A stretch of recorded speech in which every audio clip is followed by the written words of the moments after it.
one thing, if there's something that's sort of uniformly been reported, is that Gary Trent Jr. seems to be available on the trade market. And I think maybe this is the sentiment I've seen a lot from fans is sort of just like if Gary's shot the ball so well, and clearly he has, he's still early in his career, he's only 23 or 24.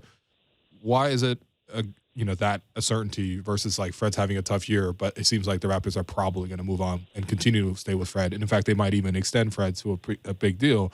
Why is it such that Gary seems to not have that same maybe continuity on his side? Well, the one thing I can tell you is I don't think it is a certainty they trade him.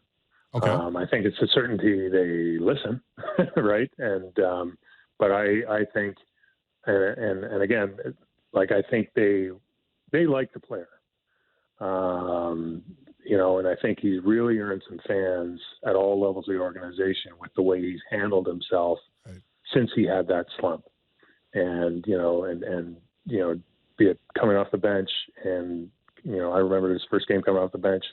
I wanted to talk to him after the game, and he was up in the gym at the top of the Scotiabank Arena with Rico Hines and his dad, Gary, putting in extra workout.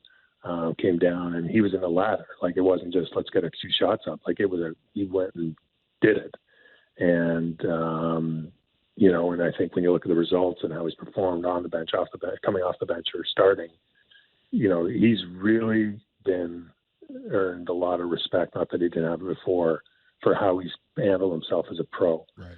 And when you look at his profile, his age, those guys are hard to find. Mm-hmm. And so I think, what's going to go into that is what degree of certainty do they have that they can sign him in the summer as a free agent? Because he's going to opt out, obviously. Yeah. And the worst thing, like, it would just be a critical error worth all the criticism I think that would come management's way, is if he goes to free agency, leaves, and they're left with nothing. Mm-hmm. So I think that's why, he's in, square in the bullseye of the trade market, is because, but that said, I go back to conversations I had early in the year on this topic, and then I was told, no, there's no certainty we're going to trade this guy. Everyone thinks we're going to trade this guy, mm-hmm. but there's no certainty on that. But again, it would go to a careful calculation of what's out there, knowing that they would have bird rights on him. And, so if it really came to that, they could pay more than anyone else. But clearly they would have a price tag above which they wouldn't want to go